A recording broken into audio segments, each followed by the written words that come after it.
Ice on my neck, that's incoming. I'm a pretty boy, I'm stunning. Super speed Sonic, I'm running. Super speed Sonic, I'm running. All right, everyone. Welcome back to another episode of VM Sports. Franchise, actually. Sorry. First episode of the franchise. First episode of the franchise. That feels really weird to say. You know, after it's been almost a year since I started doing this podcasting and YouTube channel and everything with VM Sports. It's just, it feels weird having it gone. Like my hair, if you haven't noticed, my hair's gone. A lot of things are gone. A lot of things are here now, and they're here to stay for a while. So get used to it. So for all of you out there, I got some criticism on the hair when I had it, the long hair, the short hair. I don't know. I look good either way. So it is what it is. I confirmed. I don't know how I look like with no hair, but hopefully I don't have to deal with that for a long time or ever. But, or anyone out there that's watching, sorry for all my bald brothers and hopefully not sisters out there, but hopefully you don't have to deal with that. And if you are, you're all beautiful. So anyways, moving on to real stuff, some sports. You know, sports isn't in the name anymore, but it's still there. So to start off, we got the Bruins. It's a normal little recap here. The Bruins just had a great win yesterday, like another Boston team, but we'll get to them later. The Bruins just had a great win over the Rangers after suffering a 6-2 loss the game before to the same team.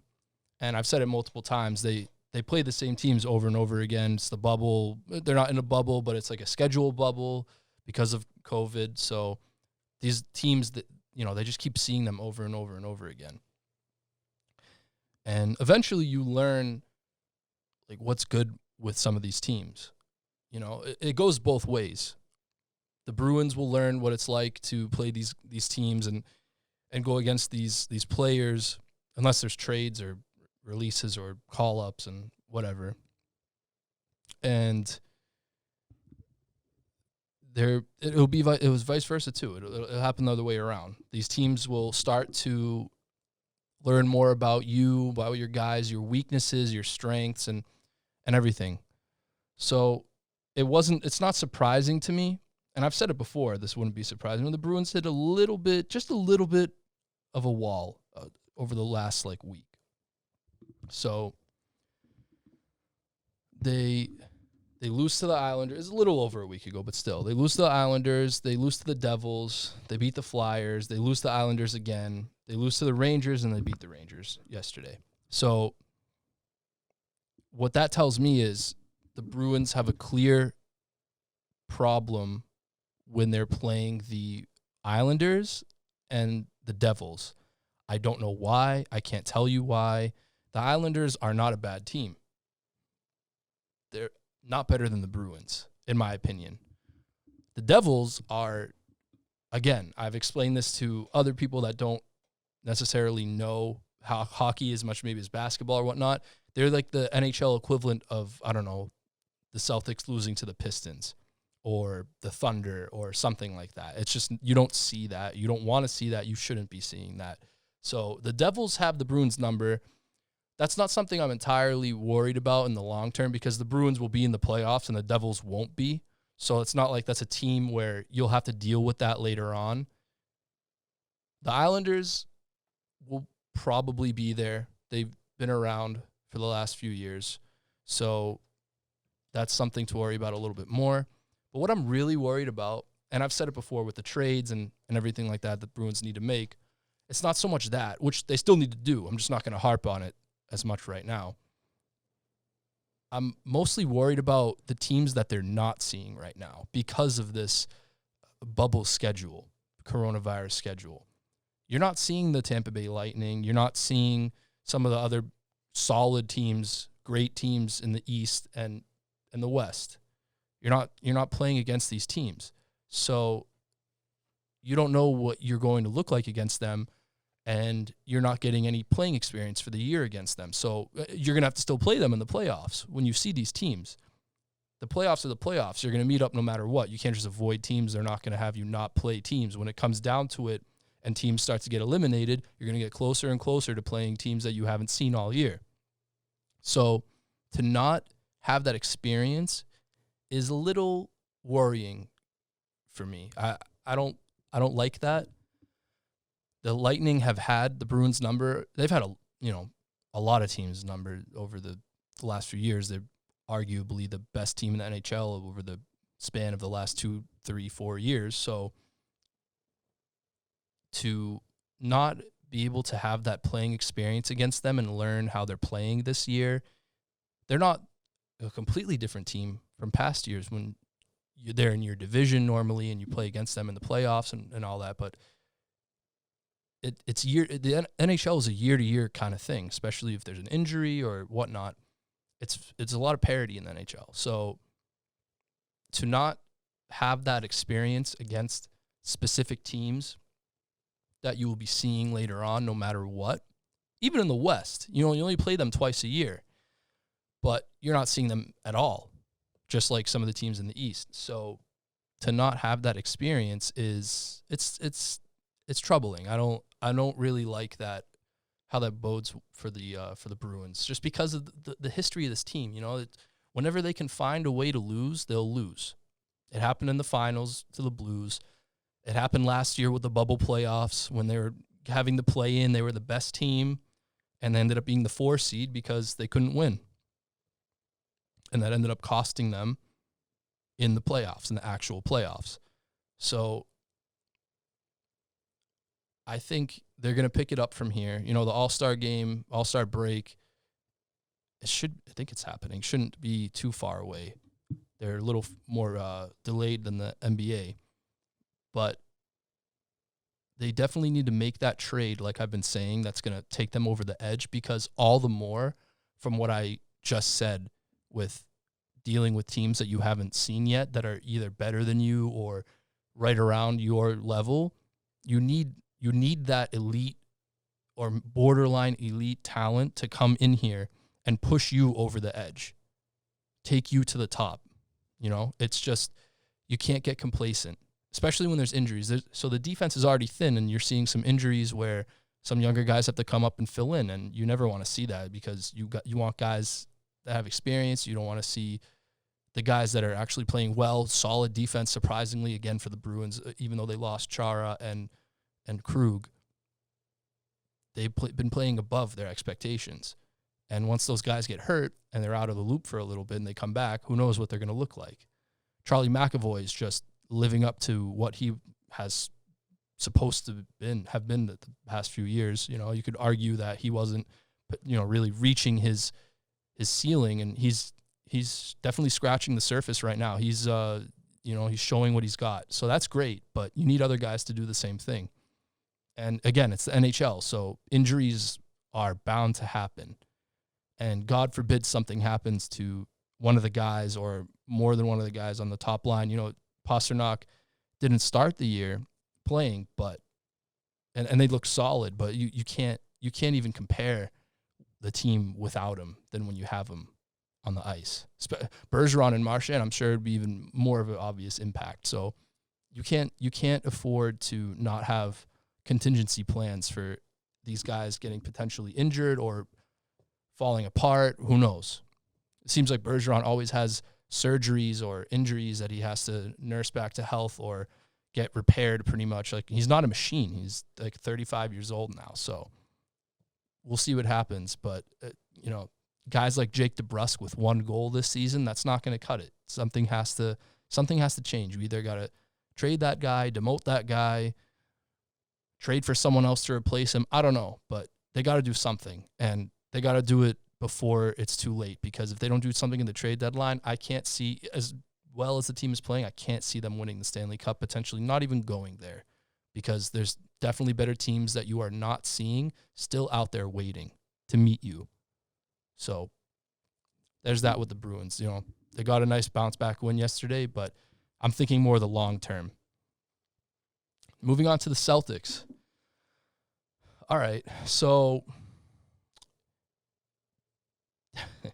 they're doing okay. Like that's the best way to put it. Like, I guess like when you have a 500 team, the best way you can say, you can say they're doing okay. But at the same time, this team isn't doing okay because they shouldn't be a 500 team. A team that's doing okay is the New York Knicks, who are second in the division ahead of you, fourth place in the conference, 18-17. I don't know. I don't know what to think of the Celtics. That like when I say they're doing okay for the last two games. They beat the Pacers, which is great. That's a team that you can have trouble with. They beat the Wizards, who they're a red hot team right now. They had won a decent amount of games leading up to last night's game, but you're lucky you won that because the end of that game, it was hard to watch. Bradley Beal's on fire, hitting everything.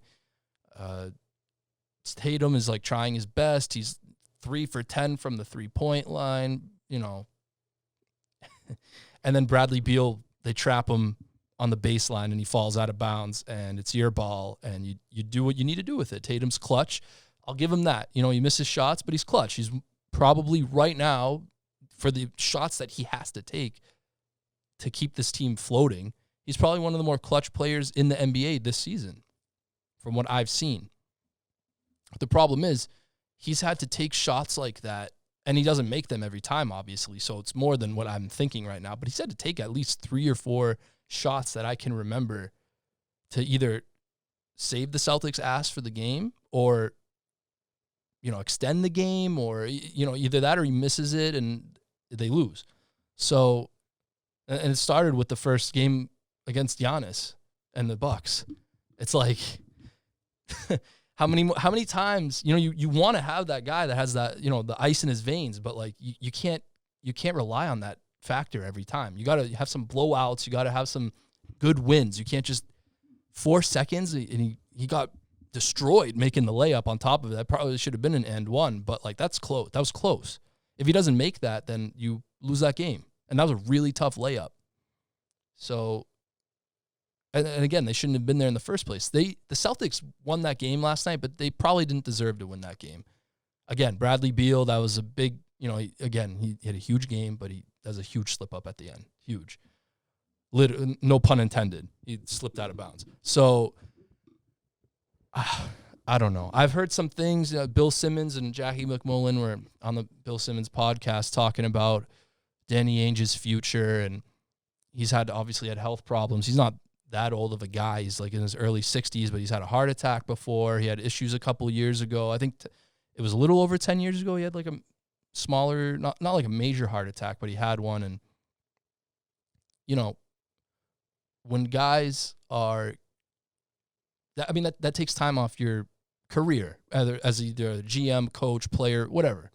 And when guys are nearing the end like that of their respective careers and whatever they're doing, I don't know, maybe they get a little complacent. Yeah, his heart attack was in 2009, and I think the last issue he had was like 2019. I don't think it was like a heart attack, or it was like a scare or something like that.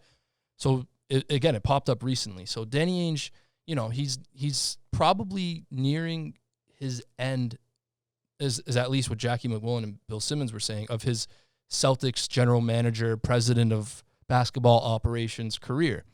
And I want him to do something where he can really be remembered. He's going to be remembered around here. He is. Not only as a GM, but as a player, obviously. That was first and foremost. Not with this generation, but as the GM for us.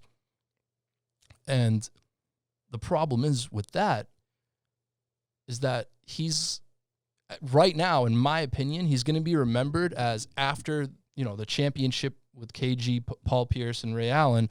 He's going to be remembered as a guy that was able to get stars, but not enough to win another one, to have this team win another one. So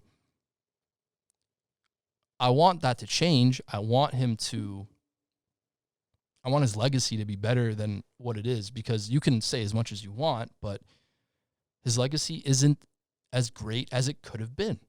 He's been the GM for this team for a long time now. And it's tough to see it possibly end this way, because if they can't figure this out and they somehow miss the playoffs, or they're a 500 team to end the season and they do make the playoffs, but they're bounced in the first round, maybe even second round, I don't know. He's probably not going to be here anymore. I think he might retire himself instead of like getting fired. He might just, walk away, and that's coming from Bill Simmons and Jackie McMullen, who are like the two like big dogs when it comes to Celtics news and inside information and all that. So don't take it from me, take it from them. That's just what I heard. I'm not there yet. Hopefully someday, but we're not there yet. So Danny Ainge needs to figure something out, make a move, because this team, they beat the Pacers, they beat the Wizards. They got the Clippers coming in, which is a really tough game. That's tomorrow. They host them. They host the Raptors. They're going to play the Nets. They're going to play the Rockets. They're hosting the Jazz. The schedule's, this is all after the All-Star break. I think the Clippers and the Raptors are the last two games before the All-Star break. And then they come back a week later to play the Nets. So maybe that break helps them. I don't know, but it's just unfortunate because right on time for the Nets game, you have KD probably coming back for the Nets, resting through the All-Star break. Who knows? He might not be ready by then, but that's huge. It's the first time you're going to have to see Kyrie, KD, and Harden all on the court at the same time, and you couldn't handle just two of them earlier this season. So I don't know. I don't know what the move is. I've said Andre Drummond. I've said maybe Victor Oladipo. I said Derrick Rose, and he's already on the Knicks. The fact that the Celtics are behind the Knicks is just unbelievable. I know we're not the only team. The Celtics aren't the only team. It's the Raptors. It's the Pacers. They're fourth. The Knicks are fourth. And it's a huge drop-off. It's the Sixers, the Nets, and the Bucks, and then it's everyone else right now. But realistically, it's probably only the Nets, if we're being real here. So I don't know. Again, I don't know what the move is, but they got to make one. They got to try. I don't know if that involves trading Kemba or just using the trade exception, if you can even trade Kemba at this point. I don't know what Jalen's doing. He's banged up, but he's probably going to play during the All-Star break, the All-Star game, which is what Kemba did last year when he was hurt going into the season, and that didn't end, or hurt going into the break, and he played during the All-Star game, and that didn't work out for the rest of the season, even till now. That's where the problems really started with his knees. So there's a lot of things going on with the Celtics right now. They really need this break. I'd say the front office needs it more than the players. But they got to use that time to figure out what they're doing on the court, off the court, who's going to be there when they come back, who's not going to be there when they come back. Because the trade deadline is not long after the All-Star break. We're getting there. It's only like another week, I think, until a week and a half or something like that after the All-Star break. So if they don't figure this out, there's going to be some big long-term problems, especially if Danny Ainge is gone like that. You don't want to see him go like that. I want to see one more championship with him and this team, this franchise. So figure it out, Celtics. I don't know. They got to. I feel like I end up talking about the Celtics like this every time. The conversation that I have with either someone else or I'm sitting here on my own, I end up with, I don't know, Celtics, figure it out. Like it's the same thing every time. So I like what I saw the last two games, but that got you back to being 500. Like this is not a 500 team. This is one of, if not the most underachieving teams in the NBA right now. It's tough. But moving on. So I mentioned last week about the Red Sox. Probably not going to talk much about them really right now, or probably not for the next couple of episodes, really. I kind of want to stick with what I was doing with the NFL, the NBA, a little bit of the NHL. When the seasons are officially about to start, or they do start, I really want to go over the off-season moves and what our hometown teams have done during that time span. So the MLB season opening day is officially April 1st. So I think there might be a couple teams playing on the 31st of March, like they sometimes do, but the universal one is on April 1st. So around that time, I'll talk about the Red Sox, and we'll go over what they've done, what they didn't do, what they should have done, if they did a good job or not. There's still some off season to be had. You know, they're doing spring training right now for this month, and yeah, I don't really want to get into it right now. So there's still time left for them to do stuff. So I don't want to make a premature video about the Red Sox. But real quick, we do have a little bit of NFL news. I'm not going to really get with the Patriots too much. You know, we did the NFL mock draft last episode with Rafi, the little bit of free agency predictions. That went on forever. It was a very long episode. And I think that was great. That was only the first mock draft. We'll get into it more, whether other people are back or not. I'll have more mock drafts. That was mock draft 1.0. So we'll go from there. But there is NFL news to go over. J.J. Watt officially announced today, after getting released by the Texans, that he plans on signing a 2-year deal with the Arizona Cardinals for, I believe it was $31 million and $23 million guaranteed. So that's big. That's big. You know, J.J. Watt's, he's on the back end of his career. He's one of the better, if not the best, you know, pass rushers, defensive ends, whatever you want to call them, of our generation, at least in the NFL. 3-time NFL Defensive Player of the Year. So either 2 or 3-time. I believe it's 3-time. So to have him go to the NFC it's big for the Patriots. I mean, you don't see that team every year. So long term, it's whatever. It's not like the NBA or the NHL or the MLB where you see the same teams every year. The NFL is obviously different, but it's just for him to get that contract at this age with the injuries and all that. It's just like, wow, okay, is this really where we're going right now with the NFL, especially with a salary cap? We mentioned it last time.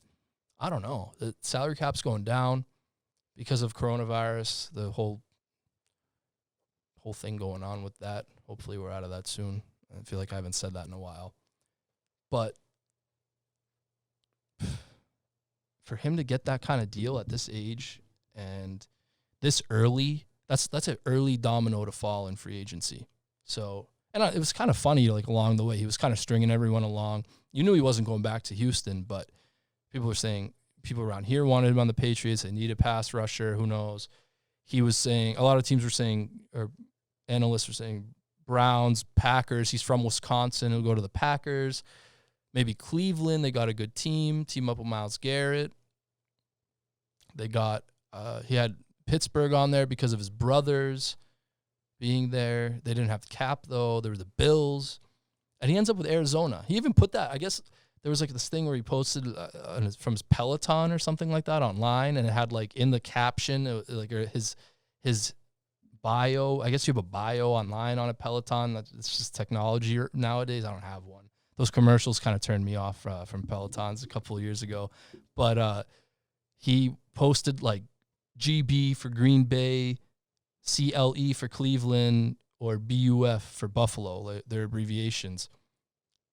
And everyone's freaking out. Next thing you know, he's posting a picture in a Cardinals shirt.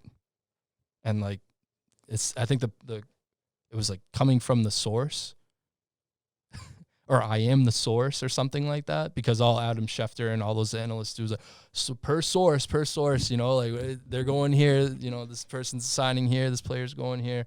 So it was kind of funny seeing him handle that because he's never really been a free agent. It's just, I think it's funny when players take it in their hands like that, especially in the NFL, because they don't really get to do it that often. But yeah, that's a big move. That's a big move. The dominoes will start to fall. You'll start hearing about it in the news well before free agency starts, probably like a week, maybe a week and a half, even maybe tomorrow. Who knows? The dominoes will fall. The trades, the signings will be made. They won't be official until free agency actually starts, but they always come out earlier than usual. So we'll see what happens. And Yeah, thank you. Thank you all. Again, like I said last time, I wouldn't be able to do this without everyone. Dope. Everyone's subscribed to the channel on YouTube, that follows it on Spotify, that has just supported me so much. And even more of you subscribed since the last posting. I think almost 10. I got more subscribers on YouTube. I just hit 120 as of this recording. So we'll see where it goes from here, and see you next time on the franchise. Call me Big Papa, I'm signing.